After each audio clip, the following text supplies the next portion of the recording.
Tak terasu Terafest jsem si vybral z toho důvodu, že můj kamarád, který je odborník v tomto oboru, jí má na zahradě už 16 let a tvrdí, že každý rok jí pouze veme babkou, je furt stejná. Já po 6 letech užívání a přidávání dalších segmentů musím potvrdit jeho slova a jsem za tuhle volbu rád.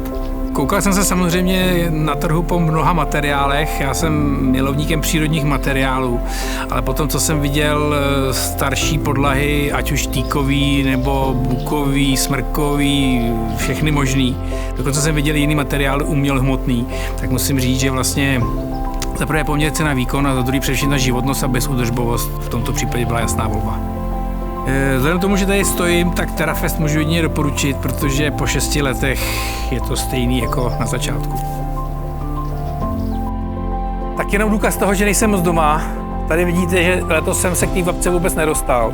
Tady je část, která je vlastně pod střechou bazénu, část, která je venku a bohužel je to vidět, protože jsme přece jenom tady v Praze.